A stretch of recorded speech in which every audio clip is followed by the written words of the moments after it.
ہمارے تعلیمی نظام کی اگر مجموعی طور پر بات کی جائے تو یہاں پر جو میوزک کنسرٹ ہے وہ قبول ہے، ڈانس کی کلاسز جو ہیں وہ قبول ہیں، ہولی کے یا دیگر جتنے بھی غیر شرعی اور غیر اسلامی اور غیر مہذب جتنے بھی ایونٹس ہیں وہ قبول ہیں۔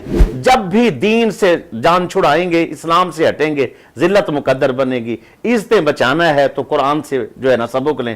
حضور کی گستاخوں کی حمایت کے اندر مارچ نکلے، یہ کسی بھی پاکستانی کے لیے ایک شرمناک بات ہے۔ تلوار اٹھائی اور اس کی گردن اتار دی، فرمایا عمر کا فیصلہ یہ۔ السلام علیکم ورحمۃ اللہ وبرکاتہ، آپ دیکھ رہے ہیں وائس آف العاقب کا پروگرام جائزہ۔ اب حضور نے یہ حکم فرما کر واضح لفظوں میں کہ جس نے میری گستاخی کی ہے اس کا خون ضائع ہے، کہ بھئی یہ ہمارے خلاف پروپیگنڈا ہے۔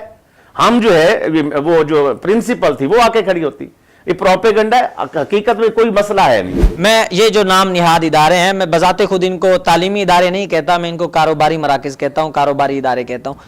تو یہ جو کاروباری نام نہاد تعلیمی ادارے ہیں، اگر معاملہ نہیں ہوا طلباء کو ان کا دھمکیاں دینا، یہ ان کے موقف کے اوپر سوالیہ نشان نہیں ہے۔ پھر جب پولیس والے کو کہا جاتا ہے کہ ہاں بھئی اگر تیری بیٹی یہاں ہوتی، کہتے ہیں میری بیٹی اتنی سستی نہیں ہے۔ اگر پولیس والے ہیں تو پکڑ کر لے جاتے ہیں، وہ بھی عزتیں تار تار کر دیتے ہیں۔ وہی ہیں شراب کی بوتلیں پکڑی جاتی ہیں، وہ شہد کی بن جاتی ہیں۔ کیوں نشان نہیں بنایا گیا تاکہ اس کو عبرت پکڑتے ہوئے اس طرح کے واقعات نہ ہوں؟ وہی بات ہے نا کہ ایک دو زخم نہیں جسم ہے سارا چھنی، درد بیچارہ پریشان ہے کہاں سے اٹھے۔ ہماری قوم کو جس چیز کی ضرورت ہے وہ کرتے ہی نہیں ہیں۔ مثال کے طور پر یہ جو حکمران ہیں، پورے روڈوں کے اوپر لائٹیں لگا دی۔ بالکل ایسے مقصد یہ ہے کہ جی ادارے کی عزت ہے۔ بھائی حضور صلی اللہ علیہ وسلم نے فرمایا کعبہ کے سامنے کھڑے، فرمایا کعبہ تیری بڑی شان ہے لیکن مومن کی عزت تجھ سے زیادہ ہے۔ تو پھر ان کا لاہ عمل کیا ہونا چاہیے، جواب کس طرح دینا چاہیے، گورنمنٹ کیا کرے گی، حکومت کیا کرے گی، عوام کیا کرے گی۔ اجازت دیتا ہوں